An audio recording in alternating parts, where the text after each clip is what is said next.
जो विद्यार्थी मित्रों धोरण 11 चैप्टर नंबर 6 उष्मागतिशास्त्र में આપણે છેલ્લે લેક્ચર નંબર 5 માં આપણા પેમ્ફલેટના પ્રશ્ન નંબર 19 થી 21 ભણી ગયા હતા।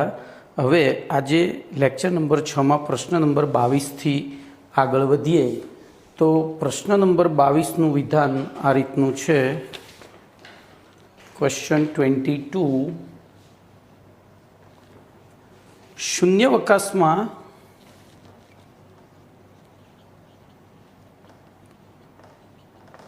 वायुना समतापी जो वायु ना लख्यू है ध्यान थी शब्द पकड़जो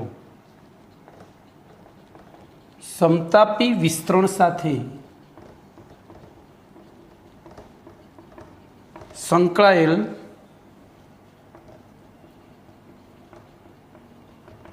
कार्य अने आंतरिक ऊर्जा फेरफार समझाओ। बोलो आवो प्रश्न है। प्रश्न ने ध्यान थी समझीशू तो जवाब प्रश्न में है। हवे कई बहु मोटू कारण के आनो बेसिक आपणे शीखी गया छीए। शून्यावकाश में वायुना समतापी विस्तरण एटले ध्यान राखजो। हूँ आकृति दौरीने समझावुं। मैं एक पात्र है ए पात्रनी अंदर वायु भरेलो छे बरोबर। आ पात्र जे छे एमां अहींया वाल मूकेलो छे।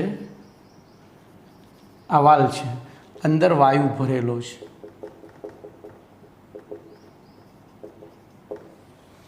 खाली वायु लख्यो है एटले आपणे एने केवो वायु गणीशुं? बिन आदर्श।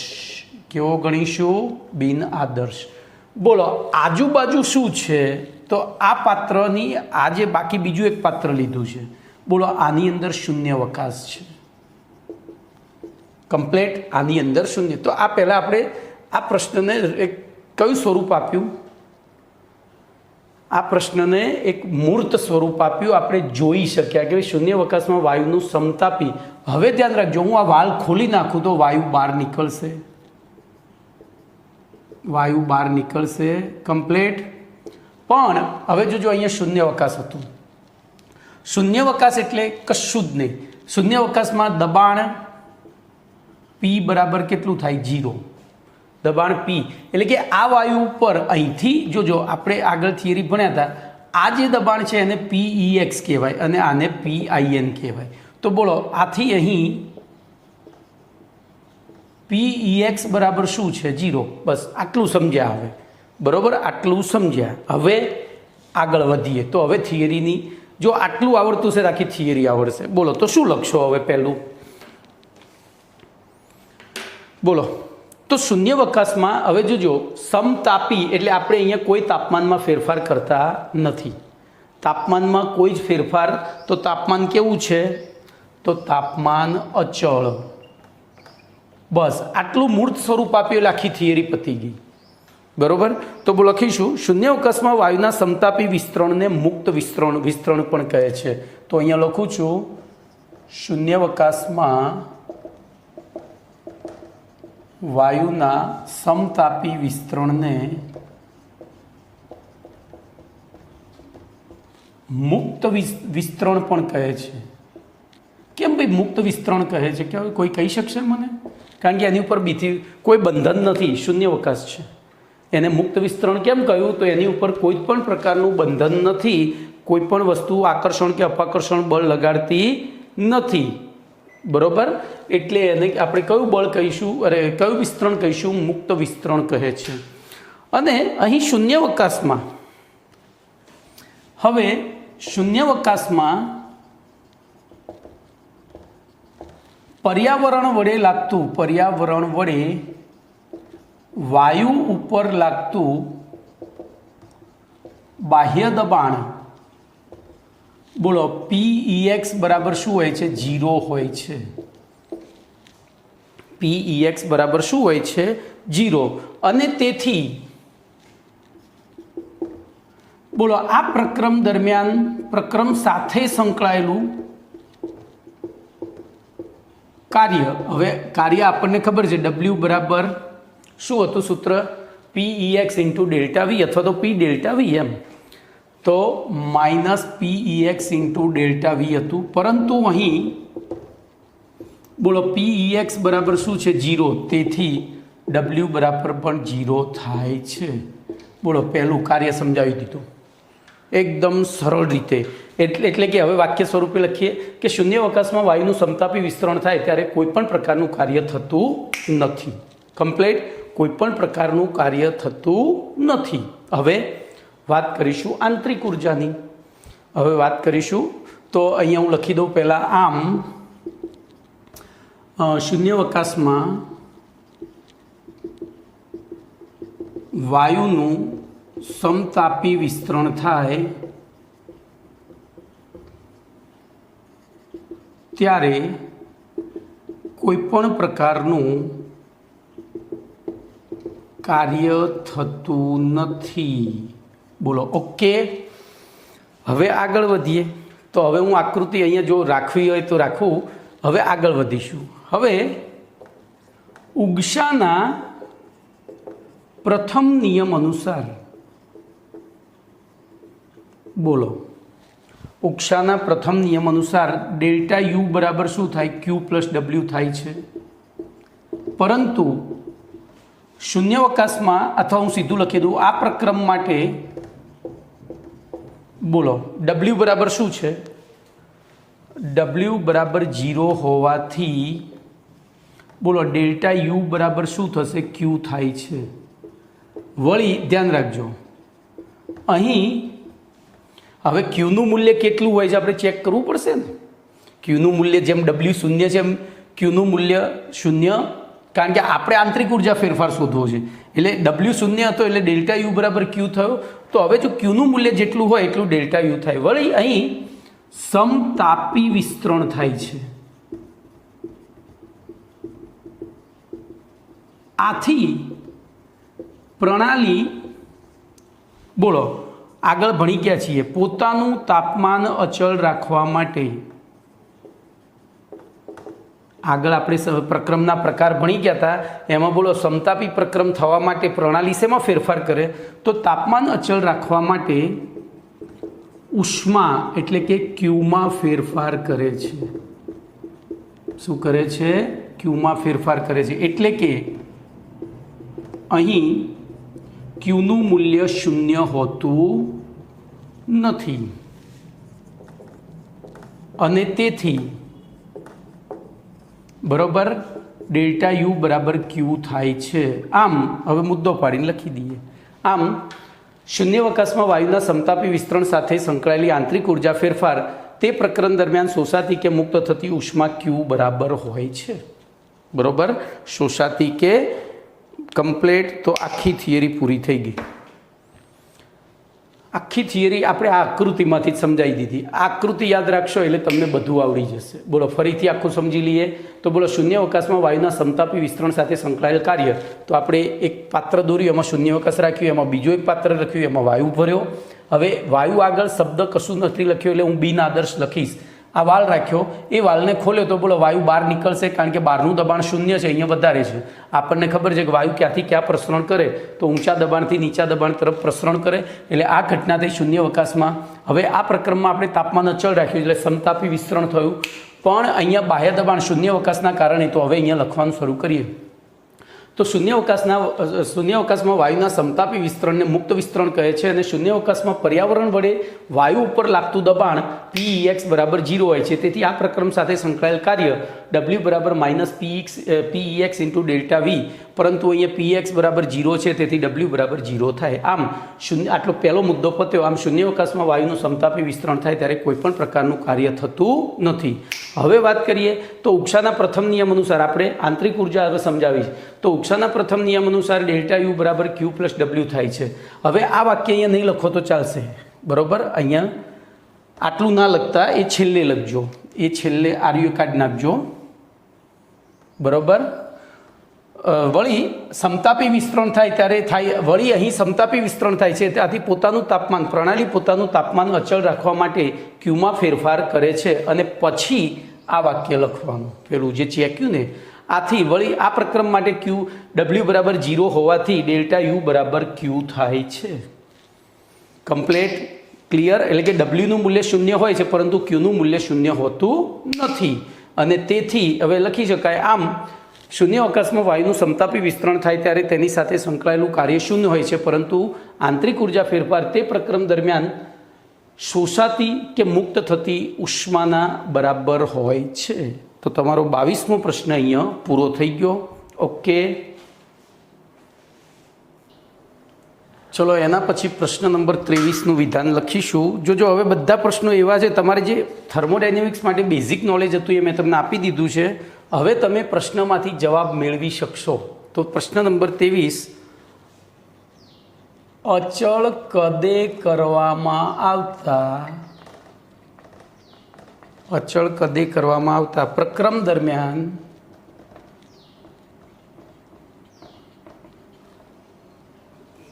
પ્રણાલીની આંતરિક ઉર્જામાં થતો ફેરફાર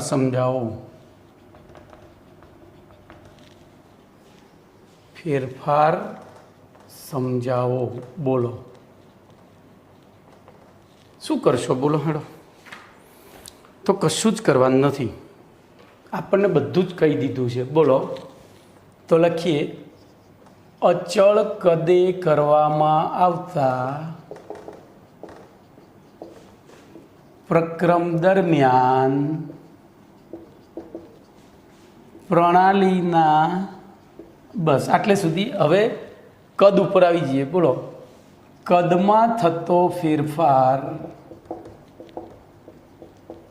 ડેલ્ટા વીનું મૂલ્ય, બોલો કેવું હોય? તો કદ અચળ રાખીએ તો ડેલ્ટા વીનું મૂલ્ય 0 હોય છે. બરોબર, પહેલો મુદ્દો. આથી આ પ્રક્રમ દ્વારા થતું કાર્ય W બરાબર -PEX ઇન્ટુ ડેલ્ટા વી અનુસાર, બોલો ડેલ્ટા વી બરાબર 0 હોવાથી પ્રક્રમ દ્વારા થતું કાર્ય W બરાબર 0 થાય છે. ચલો પતી ગયો. બીજો મુદ્દો. હવે ઉગશાના, હજુ ચલો ને આપણે થોડું જુદું રીતે લખીએ. બોલો, વળી આ પ્રક્રમ અચળ કદે થાય છે, તેથી આ પ્રક્રમ દરમિયાન શોષાતી કે મુક્ત થતી ઉષ્માને QV વડે દર્શાવવામાં આવે છે.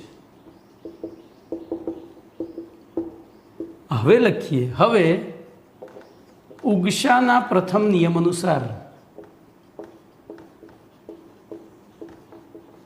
બોલો ઉગશાના પ્રથમ નિયમ અનુસાર આપણે શોધવું છે તો આંતરિક ઉર્જા ફેરફાર અને આંતરિક ઉર્જાનું મૂલ્ય દર્શાવતો નિયમ એક જ છે, ડેલ્ટા યુ બરાબર Q પ્લસ W થાય છે. પરંતુ હવે આખું લખવાનું, અચળ કદે થતી પ્રક્રિયા માટે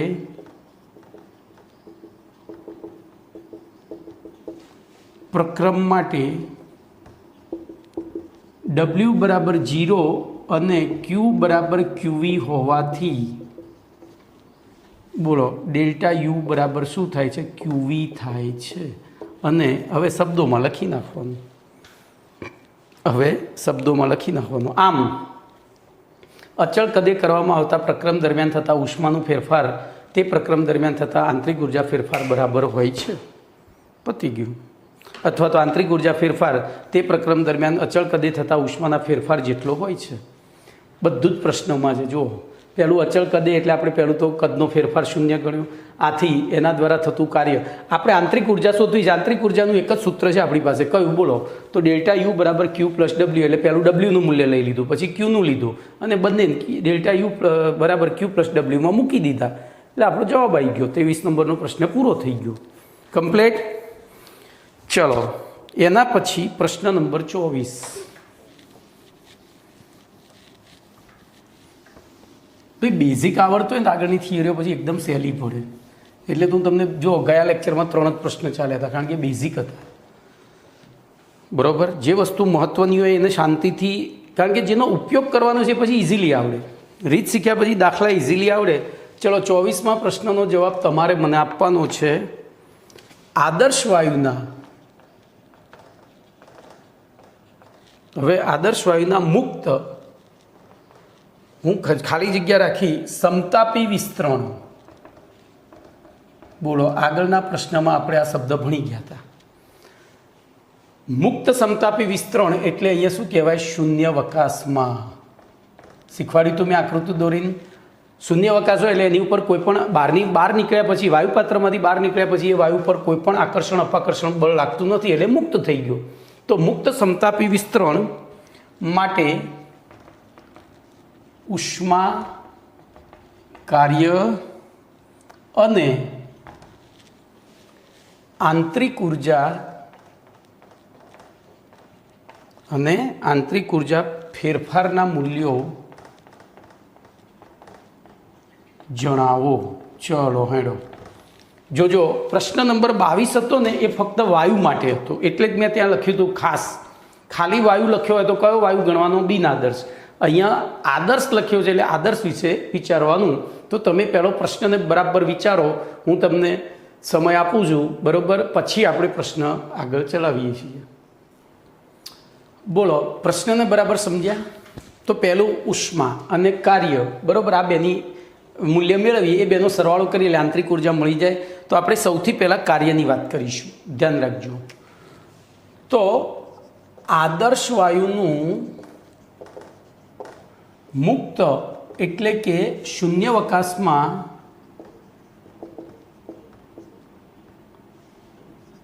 સમતાપી વિસ્તરણ થાય ત્યારે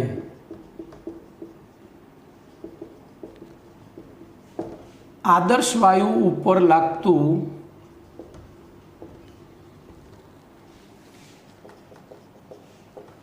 પર્યાવરણનું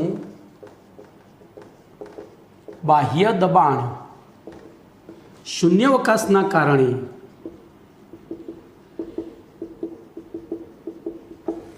PEX બરાબર 0 હોય છે. આથી કાર્યની વ્યાખ્યા અનુસાર W બરાબર -PEX ઇન્ટુ ડેલ્ટા V અનુસાર, બોલો, અહીં PEX બરાબર 0 હોવાથી, બોલો, W બરાબર 0 થાય છે. એટલે કે આદર્શ વાયુના મુક્ત કૌંસમાં શૂન્યાવકાશમાં સમતાપી વિસ્તરણ ના પ્રક્રમ દરમિયાન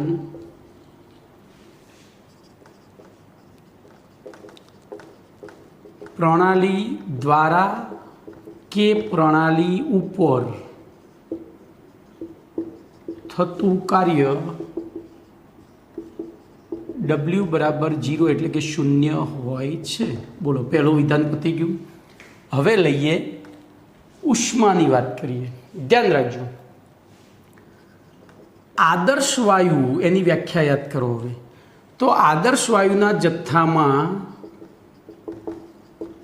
આદર્શ વાયુના અણુઓ વચ્ચે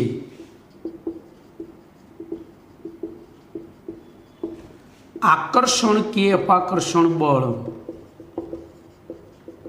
બરોબર ને, આપણે ભણી ગયા હતા ને, હોતું નથી. આથી વિસ્તરણ દરમિયાન, આથી વાયુના વિસ્તરણ દરમિયાન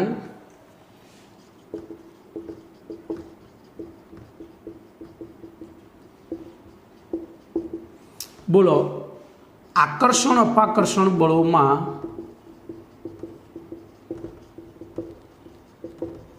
કોઈ જ ફેરફાર થતો નથી. એટલે કે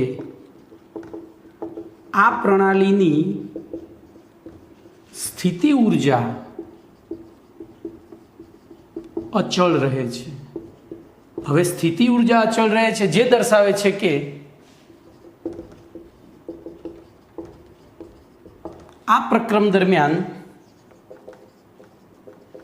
જો સ્થિતિ ઉર્જા અચળ રહે છે, ઉર્જા સંરક્ષણના નિયમ અનુસાર ઉર્જાનું સર્જન કે વિનાશ તો શક્ય નથી, તો અચળ કઈ રીતે રહેતી હોય? તો નવી ઉર્જા શોષાતી પણ ના હોય કે મુક્ત પણ ના. તો આ પ્રક્રમ દરમિયાન થતો ઉષ્મામાં થતો ફેરફાર ક્યુ બરાબર 0 હોય છે. 0 હોય છે. બોલો, એટલે કે ઉષ્મામાં પણ ફેરફાર થતો નથી. તો હવે ત્રીજો મુદ્દો, આંતરિક ઉર્જા. હવે ઉષ્માના પ્રથમ નિયમ અનુસાર, હવે ભાઈ એક વસ્તુ મારે તમને કહેવાની રહી ગઈ આ પહેલાં. આ બાબત જુલ નામના વૈજ્ઞાનિકે પ્રાયોગિક રીતે પુરવાર કરેલી છે. આ જે બીજો મુદ્દો લખ્યો ને એ બાબત જુલ નામના વૈજ્ઞાનિકે પ્રાયોગિક રીતે પુરવાર કરેલી છે. અહીંયા લખી દઉં, આ બાત નહીં, જુલ નામના વૈજ્ઞાનિકે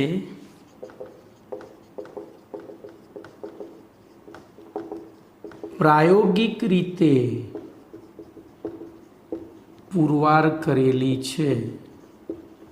અને હવે આગળ વધીએ. બોલો, તો હવે શું થશે? હવે લખાય, હવે ઉષ્માના પ્રથમ નિયમ અનુસાર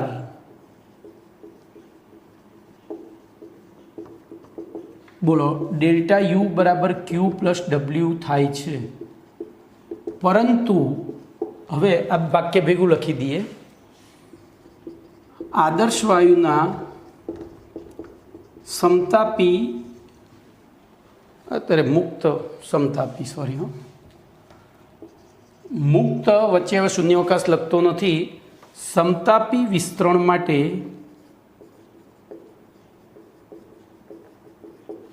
બોલો ડબલ્યુ બરાબર 0 અને ક્યુ બરાબર 0 હોવાથી ડેલ્ટા યુ બરાબર પણ 0 થાય છે. અને આમ શબ્દોમાં લખી દેવાનું કે આદર્શ વાયુના મુક્ત સમતાપી વિસ્તરણ માટે ઉષ્મા કાર્ય અને આંતરિક ઉર્જા ફેરફાર ત્રણેયના મૂલ્યો 0 હોય છે. બોલો, કમ્પ્લીટ એકદમ પ્રશ્નમાંથી જવાબ આપણે મેળવ્યો છે. ઉષ્મા કાર્ય ઉષ્મા આડું અવળું લખાય, આ બે મુદ્દા આડાવડા લખાય, પણ આપણે પહેલું કાર્ય લખીશું, પછી ઉષ્મા લખીશું, પછી ઉષ્મા ગતિશાસ્ત્રના પ્રથમ નિયમમાં એનું પેલું કરી નાખીશું. એકદમ સિસ્ટમેટિક થિયરી થઈ આ રહી. ઓકે, મેં તમને પહેલાં કહ્યું હતું કે બેઝિક આવડતું હોય તો આગળની થિયરીઓ એનું આ બધી યુટિલિટી નોલેજ બેઝ ક્વેશ્ચન્સ, આ એપ્લિકેશન બેઝ ક્વેશ્ચન્સ કહેવાય. જે ગઈકાલે તમે ભણ્યા હતા ગયા લેક્ચરમાં, એ બધા નોલેજ બેઝ, એમાં તમારે નોલેજ એક્વાયર્ડ કરવાનું છે. ચલો, એના પછી પ્રશ્ન નંબર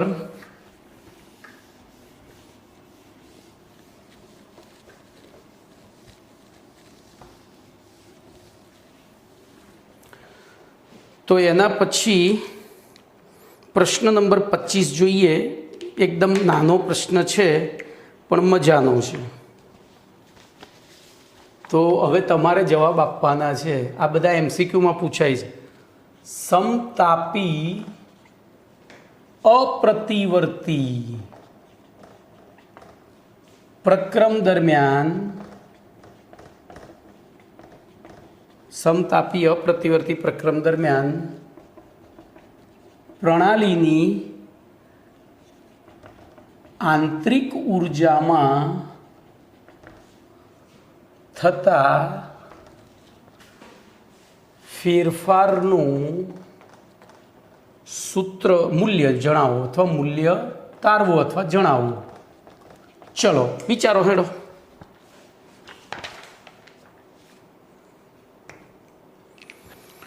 બોલો, જવાબ તમારી સામે છે. પહેલું તો આપણે ડેલ્ટા, જોજો પ્રશ્નમાં જોઈએ તો આંતરિક ઉર્જા ફેરફાર કે ડેલ્ટા યુ સમજાવો છે, એના માટે આપણી પાસે કયા મૂલ્યો હોવા જોઈએ? ક્યુ અને ડબલ્યુ. તો ધ્યાન રાખજો, અહીં આખું વાક્ય લખ્યા પછી સમતાપી અપ્રતિવર્તી પ્રક્રમ દરમિયાન, તો પ્રક્રમમાં પ્રણાલી પોતાનું તાપમાન અચળ રાખવા માટે બોલો શું કરશે? વિચારો, ભણી ગયા છો. તાપમાન અચળ રાખવું હોય તો પ્રણાલી દ્વારા શોષાતી ઉર્જા જો કાર્ય કરવામાં વાપરી નાખે છે અથવા પ્રણાલી ઉપર કરવામાં આવતું કાર્ય ઉષ્મા સ્વરૂપે મુક્ત થાય છે. આપણે સમતાપી પ્રક્રમની વ્યાખ્યા ભણ્યા હતા, એમાં લખ્યું હતું. બોલો, તાપમાન અચળ રાખવા માટે એ શું કરે? તો વિચારો. તો તાપમાન અચળ રાખવા માટે એ શું કરશે? જો એના દ્વારા ઉષ્મા શોષાય, આપણે દાખલા તરીકે બહારથી ઉષ્મા આપીએ તો એ ઉષ્મા એના તાપમાનમાં વધારો કરશે. તો એ તાપમાન તો એને અચળ રાખવું છે, તો વધારાની આવેલી ઉષ્માને શું કરશે? કાર્યમાં વાપરી નાખશે. અથવા એની ઉપર જો કાર્ય કરવામાં આવે તો કાર્ય કરીએ, આપણે પાણી લઈ પાણીમાં વલોણી ફેરવી એટલે વલોણી વળી કાર્ય કર્યું કહેવાય પાણીમાં, તો એમે તાપમાન વધે તો એ કાર્ય ઉષ્મા સ્વરૂપે પાછી મુક્ત કરી દેશે. કમ્પ્લેટ. તો આવી પરિસ્થિતિમાં બોલો આ પ્રક્રમ માટે શું થાય? મુક્ત થાય છે. આથી આવા પ્રક્રમ માટે Q બરાબર -W થાય છે. અને તેથી પછી ઉષ્માના પ્રથમ નિયમ અનુસાર Q બરાબર -W થાય, તેથી બોલો ΔU બરાબર શું થાય? 0 થાય છે. તો જોજો આ પ્રક્રમ માટે, જોજો આ MCQ છે. સમતાપી પ્રતિવર્તી પ્રક્રમ માટે Q is not equal to 0, W is not equal to 0, but ΔU is equal to 0, કારણ કે Q is equal to -W. જોજો અહીંયા આ રીતનું MCQ આવે છે. Q is equal to W is not equal to 0 હોય ત્યારે ΔU બરાબર કેટલા? Q is equal to -W is not equal to 0 હોય ત્યારે ΔU બરાબર 0 કેટલા હોય? તો 0. પણ હવે આમાંથી MCQ ફેરવી નાખે કે નીચેના પૈકી કયા પ્રકારના પ્રક્રમ માટે આ મૂલ્યો મળશે? નીચેના પૈકી કયા પ્રક્રમ માટે? તો ધ્યાન રાખજો, હું MCQ બનાવી જ દઉં. MCQ ગમે ત્યાંથી ગમે તે રીતે બનાવી શકે પેપર સેટર, એટલે તમે જે સોલ્વ કરો છો ધેટ્સ આર નોટ ઇનફ. તો નીચેના પૈકી કયા પ્રક્રમ માટે Q is equal to -W અને ΔU ઇઝ ઇક્વલ ટુ 0 હોય છે? તો તમારે વિચારવું પડે. બોલો. તો Q is equal to -W છે, એટલે અહીંયા ઓપ્શનમાં પહેલું આપ્યું હોય સમતાપી, પછી બીજું આપ્યું હોય સમકદી, પછી ત્રીજું આપ્યું હોય સમદાબી, અને ચોથું આપ્યું હોય સમોષ્મી. બોલો કયા પ્રકારના પ્રક્રમ માટે? તો તમારે વિચારવું પડે કે W બરાબર Q બરાબર -W છે, એનો મતલબ કે જેટલી ઉષ્મા આપીએ છીએ એ કાર્યમાં રૂપાંતરિત થાય છે, અથવા તો જેટલું કાર્ય કરીએ છીએ એ ઉષ્મામાં રૂપાંતરિત થાય છે. બરોબર. તો એવી પરિસ્થિતિમાં બોલો શું થશે? આપણને જવાબ મળી ગયો. Okay, clear. તો અહીંયા સુધી એક મિનિટ. તો બોલો ખ્યાલ આવી ગયો? આવા પ્રશ્ન પૂછાય તો કઈ રીતે જવાબ આપવાનો છે? ઓકે, ચલો એના પછી પ્રશ્ન નંબર 26 જોઈએ.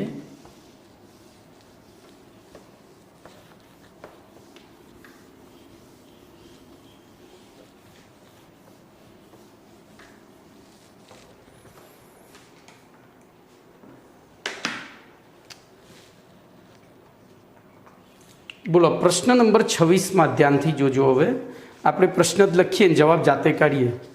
બોલો સમતાપી પ્રતિવર્તી પ્રક્રમ દરમિયાન, સમતાપી પ્રતિવર્તી, હવે જો એક મિનિટ હું બે પ્રશ્નો સાથે રાખું, 25 અને 26, એટલે એનો તફાવત ખબર પડે. પહેલાં હું 25મું લખી દઉં. તો અપ્રતિવર્તી,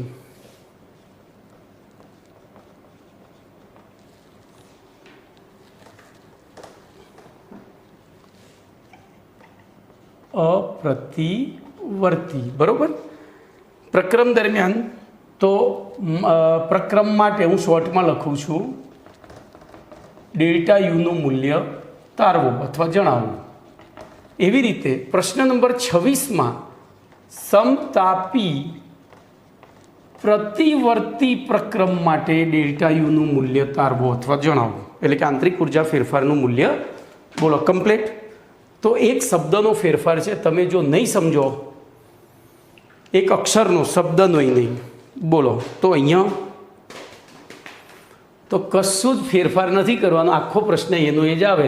કારણ કે ધ્યાન અહીંયા રાખજો, અપ્રતિવર્તી સમતાપી પ્રક્રમ છે, તો સમતાપી પ્રક્રમ માટે પ્રક્રમમાં તાપમાન અચળ રાખવા માટે બોલો પ્રણાલી શું કરે? વિચારો, તાપમાન અચળ રાખવા માટે પ્રણાલી શું કરશે? તો તાપમાન વધારશે, અરે સોરી, જે ઉષ્મા મળે છે એને કાર્ય કરવામાં વાપરી દેશે. તો રાખવા માટે પ્રણાલી, તો અહીંયા શોર્ટમાં લખું ક્યુ બરાબર -W અથવા W બરાબર -Q. બોલો કમ્પ્લીટ. હવે આગળ વધીએ. તો ચલો આગળ શું થશે? તો આગળ તેથી ડેલ્ટા યુ બરાબર ક્યુ પ્લસ ડબલ્યુ બરાબર 0. પતી ગયું. આખી થિયરી એની એ છે, કોઈ જ ફરક નહીં. ખાલી અપ્રતિવર્તી હતું એની જગ્યાએ પ્રતિવર્તી લખવાનું છે પ્રશ્ન નંબર 26માં. ચલો હવે પ્રશ્ન નંબર 27 હું ત્યાં રાખીને બોર્ડ ઉપર રાખીને તમને ત્રણેય પ્રશ્નો, કારણ કે આમાં થોડો ડિફરન્સ છે. તો પ્રશ્ન નંબર 27, બોલો 27માં પ્રશ્નમાં શું થશે? તો સમોષ્મી પ્રક્રમ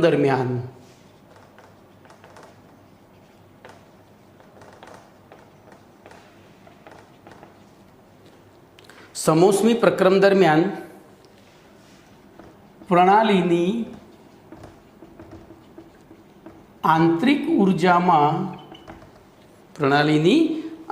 ઉર્જામાં થતા ફેરફારનું મૂલ્ય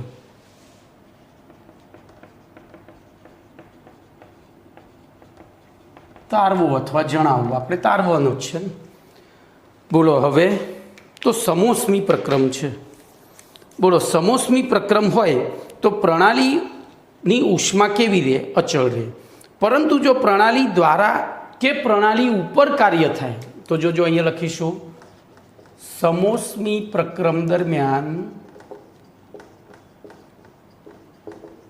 બોલો પ્રણાલીની ઉષ્મા ક્યુ અચળ રહે છે. બરોબર, ક્યુ અચળ રહે છે. પરંતુ અહીં પ્રણાલી ઉપર કે પ્રણાલી દ્વારા કાર્ય થાય તો બોલો પ્રણાલી ઉપર કે પ્રણાલી દ્વારા કાર્ય થાય તો થાય છે, એમ થાય તો નહીં, થાય છે. આથી W ઇઝ નોટ 0. બરોબર, ક્યુ અચળ રહે છે એટલે ક્યુ બરાબર 0 અચળ રહે છે. તેથી ક્યુ ઇઝ ઇક્વલ ટુ 0. પરંતુ અહીં પ્રણાલી ઉપર હવે પ્રક્રમ થવું છે. પ્રક્રમ થવા માટે બે જ રસ્તા છે, કાં તો ઉષ્મામાં ફેરફાર કરો, કાં તો કાર્યમાં ફેરફાર કરો, અથવા દ્રવ્યમાં. પણ દ્રવ્યમાં આપણે ફેરફાર કરતા નથી. તો જો ઉષ્મા દરમિયાન ઉષ્માનો ફેરફાર ન થતો હોય તો આપણી પાસે એક વસ્તુ તો રહી જ, હવે કાર્યમાં ફેરફાર કરવો પડે. એટલે કે કાર્યનું મૂલ્ય 0 નથી. તો હવે બોલો તો હવે શું થશે? તેથી ઉષ્માના પ્રથમ નિયમ અનુસાર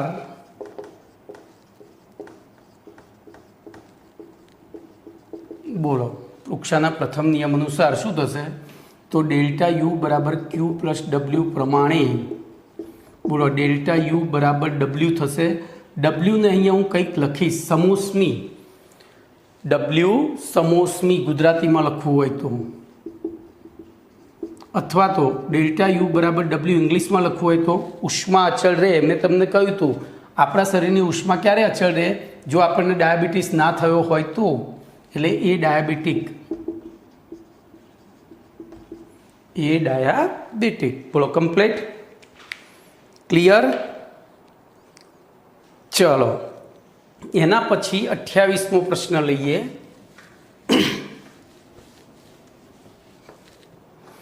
તો પ્રશ્ન નંબર 28માં પ્રશ્નમાં છે આંતરિક ઉર્જા ફેરફારની ઉપયોગિતા જણાવો.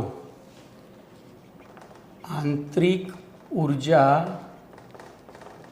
ફેરફારની ઉપયોગિતા જણાવો. બોલો શું કરશો? આંતરિક ઉર્જા ફેરફારની ઉપયોગિતા શું છે વિચારો. તો આપણે ધ્યાન રાખજો, હું એક જ વસ્તુમાં લખી દઈશ ડેલ્ટા યુ બરાબર ક્યુવી. આંતરિક ઉર્જાનું સૂત્ર છે ડેલ્ટા યુ બરાબર ક્યુવી. બોલો તો આ એની ઉપયોગિતા છે. આપણે એને શબ્દોમાં ઢાળવાની. અચળ કદે થતી પ્રક્રિયાઓ દરમિયાન થતા ઉષ્માના ફેરફારો આંતરિક ઉર્જા ફેરફારના આધારે સમજાવી શકાય છે. આ એની ઉપયોગિતા. બોલો શું લખીશું? તો અચળ કદે થતા પ્રક્રમો દરમિયાન થતા ઉષ્માના ફેરફારો સમજવા માટે પ્રણાલીની આંતરિક ઉર્જામાં થતો ફેરફાર ઉપયોગી છે. ફરીથી બોલો શું લખશો? તો અચળ કદે થતા પ્રક્રમો દરમિયાન થતા ઉષ્માના ફેરફારો, આ ઉષ્માનો ફેરફાર છે, એને સમજવા માટે આંતરિક ઉર્જા ફેરફાર જરૂરી છે, એનો અભ્યાસ અથવા જરૂરી છે અથવા તો ઉપયોગી છે. ચલો 29મો પ્રશ્ન, પ્રશ્ન નંબર 29.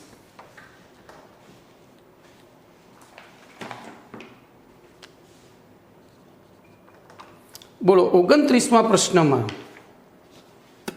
આંતરિક ઉર્જા ફેરફારની મર્યાદા જણાવો.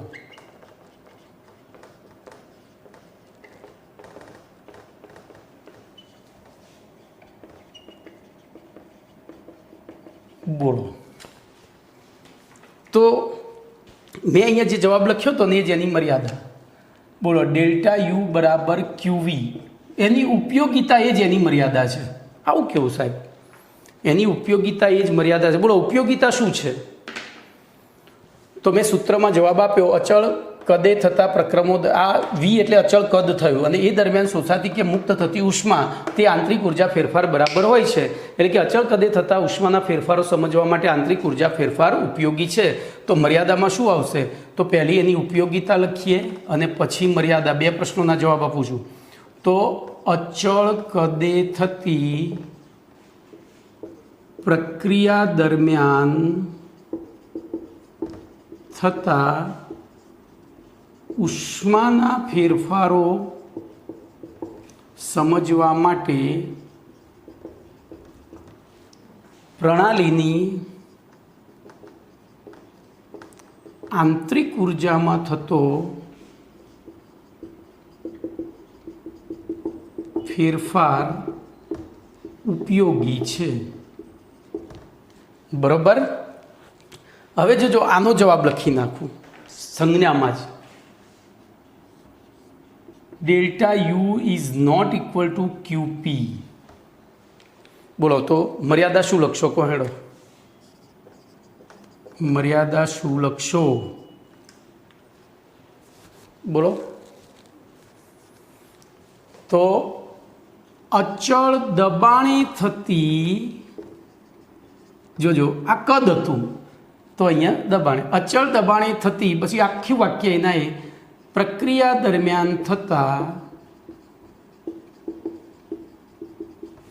ઉષ્માના ફેરફારો સમજવા માટે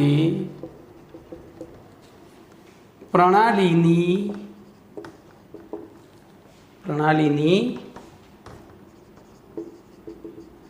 આંતરિક ઉર્જામાં થતો ફેરફાર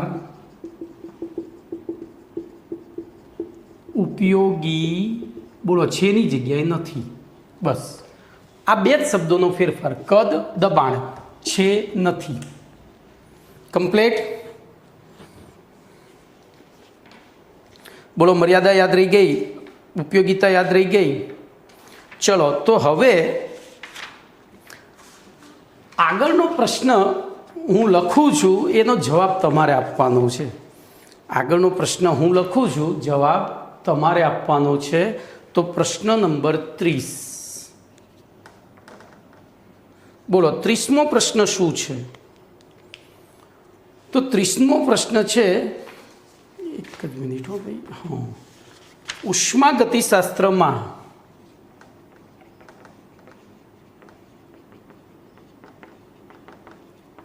એન્થાલ્પીનું મહત્વ અથવા ઉપયોગિતા જણાવો. એન્થાલ્પીનું મહત્વ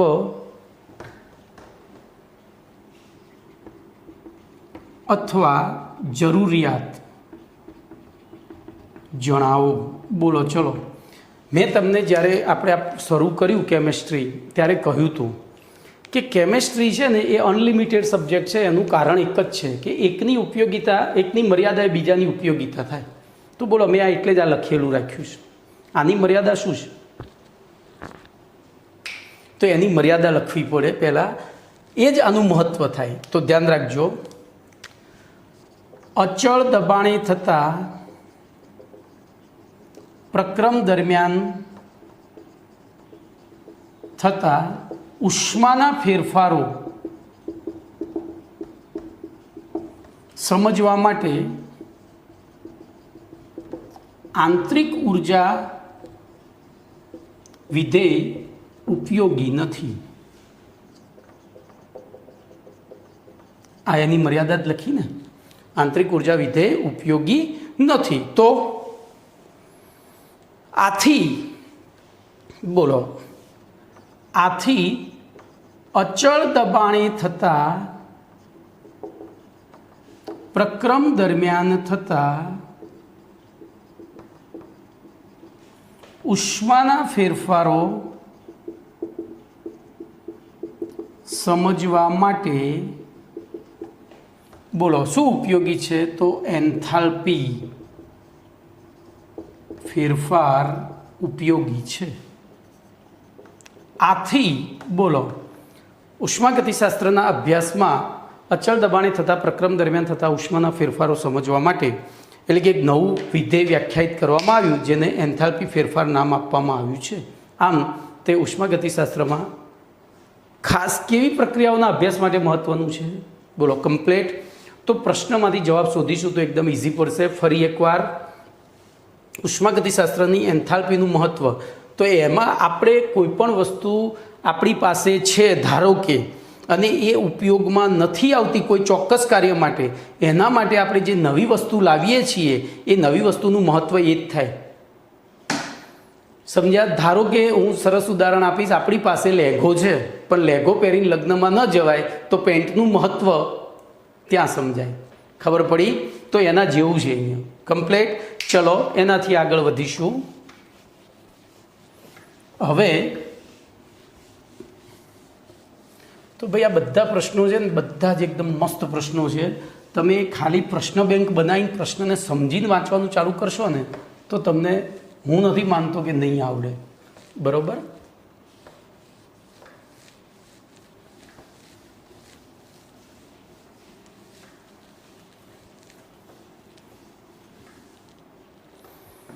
તો પ્રશ્ન નંબર 31.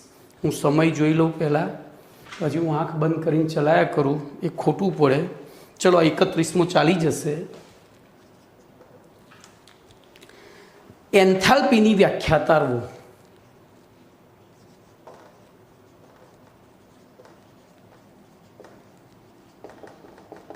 બોલો, વ્યાખ્યા આપણે તારવવાની છે. શું કરીશું? તો ઉષ્માગતિશાસ્ત્રનો નિયમ આપણે ભણ્યા છે, એની ઉપરથી શરૂ કરીએ. તો જોજો, ઉષ્માગતિશાસ્ત્રના પ્રથમ નિયમ અનુસાર, ઉષ્માગતિશાસ્ત્રના પ્રથમ નિયમ અનુસાર ડેલ્ટા યુ બરાબર ક્યુ પ્લસ ડબલ્યુ થાય છે.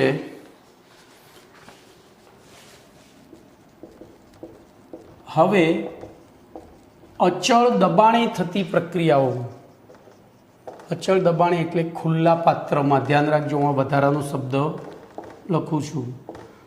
અચળ દબાણે એટલે કે ખુલ્લા પાત્રમાં થતા પ્રક્રમો દરમિયાન પ્રણાલીની ઉષ્મામાં થતો ફેરફાર ને ક્યુપી વડે દર્શાવવામાં આવે છે. અચળ કદે હોય તો ક્યુવી, અચળ દબાણે હોય તો ક્યુપી વડે દર્શાવવામાં આવે છે. બરોબર. અને તેથી સૂત્ર શું થઈ જશે? બોલો તે અને દર્શાવવામાં આવે છે. અને જોજો અચળ દબાણ, ધ્યાન રાખજો, આખું લખું, અચળ દબાણે થતા પ્રક્રમમાં પ્રણાલી પોતાનું દબાણ અચળ રાખવા માટે બોલો શું કરશે? આપણે શરૂઆતમાં ભણી ગયા છીએ. સમદાબી પ્રક્રમોમાં પ્રણાલી પોતાનું દબાણ અચળ રાખવા માટે શું કરે?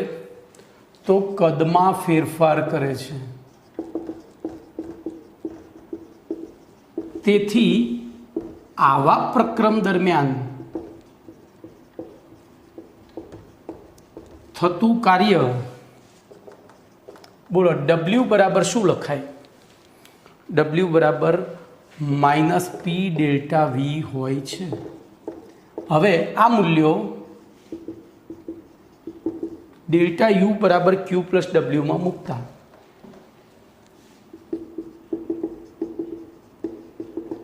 બોલો ચલો મૂકીએ. શું થશે? તો તેથી ડેલ્ટા U બરાબર QP પછી પ્લસ કૌંસમાં -P ડેલ્ટા V. તેથી ડેલ્ટા U બરાબર QP -P ડેલ્ટા V થાય. કમ્પ્લીટ. પરંતુ ધ્યાન રાખજો,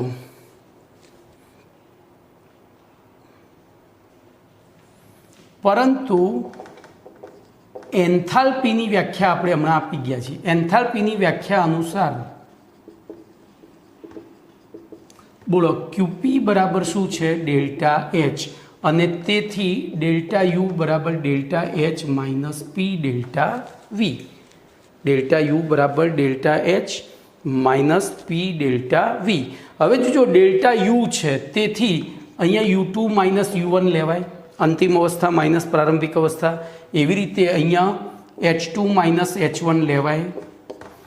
માઇનસ બોલો આમાં શું કરીશું? તો P કોમન રાખી V2 -V1 લેવાય. અને તેથી બોલો U2 -U1 બરાબર H2 -H1 માઇનસ PV2 બરાબર. હવે જોજો આ માઇનસ માઇનસ પ્લસ થઈ ગયા PV1.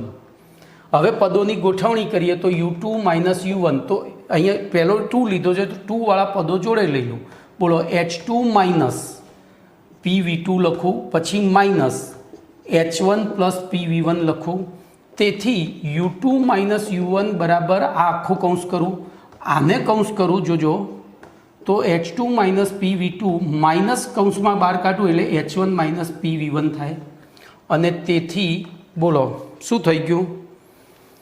તો આ U2 બરાબર જોજો અહીંયા લખું છું, તેથી U2 બરાબર શું થાય? H2 PV2 અને U1 બરાબર H1 PV1. અને આથી ટૂંકમાં બોલો U બરાબર H PV અને તેથી H બરાબર U PV. બોલો વ્યાખ્યા આવી ગઈ, સૂત્રની તારવણી થઈ ગઈ. હવે આના ઉપરથી વ્યાખ્યા આપીએ આપણે. તો બોલો આના ઉપરથી વ્યાખ્યા શું અપાય? તો પ્રણાલીની આંતરિક ઉર્જા U અને તેના દબાણ P અને કદ Vના ગુણાકાર દ્વારા